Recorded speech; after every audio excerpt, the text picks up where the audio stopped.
হিংসা আর প্রতিহিংসার আগুনে প্রতিনিয়ত জ্বলে পড়ে ছারখার হয়ে যাচ্ছে এই সৃষ্টির সেরা মহামানব। পাড়ায় পাড়ায় কেন এই আগুন দাউ দাউ করে জ্বলবে? নীরব থাকবেন না। আরবি ভাষায় অন্ধ সমাজ ধর্ম ভীরু মানব ফুল, সেই সুযোগে ফাঁদ ফেঁদেছে ভেষধারী আলেম। একই দশা ইংরেজিতে, তাদের হাতেই কম্পিউটার। সাবধান ভাই, সাবধান।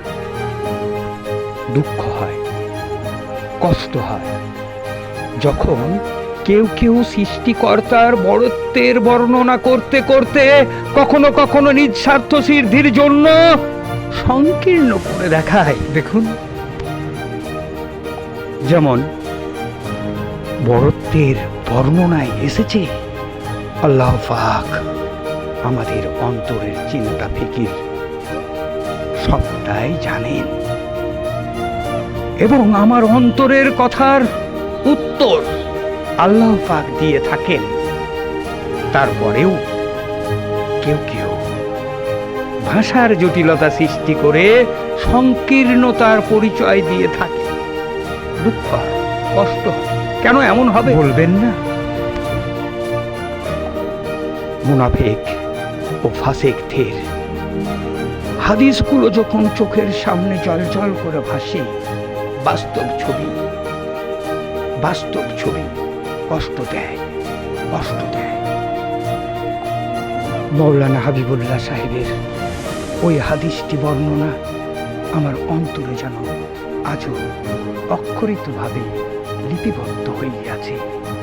সারা রাত্রি জাগরণ করিয়া কোরআনের 10টি খতম দেওয়ার চাইতে একটি আয়াত সারা মাসে বুঝে পাঠ করা উত্তম। বুজুর্গানে দিন আল্লাহর ওলি ইলিয়াস রহমতুল্লাহ আলাইয়ের ওই বাণী আমায় যেন মুগ্ধ করে তোলে। হালাত মোকা মাহাল। আল্লাহর ওলি ডাক্তার সেলি ভাইয়ের ওই বাণী, হোশ মে চলো জোশ মে বলি। এদিন খুদাতে কি নসিবো সে। কবির ভাষায় কাব্য, খাদ্য তাহাকিক করে গ্রহণ করো। वक्त की प्रबंध, नमाज की फजीलत, नमाजों की फजीलत, उससे भी ज्यादा फजीलत अखलाक में नवी। সে কথা কি অজানা? আদবে আল্লাহ, আখলাকে নবী জেনেও অজানা। আমরা কোন জাতি বলুন? আদম জাতি।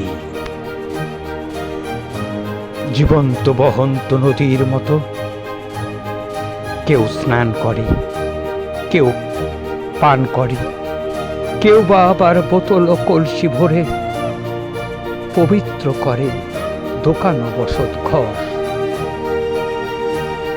নদীর কিবা এসেছে, কেউ বা আবার ছুঁড়ে ফেলে সমাজে। নদী বয়ে চলে নিজ লক্ষ্যে, নদী বয়ে চলে। দেখছো যাহা ছিল তাই, যেদিন দেখবে তাই।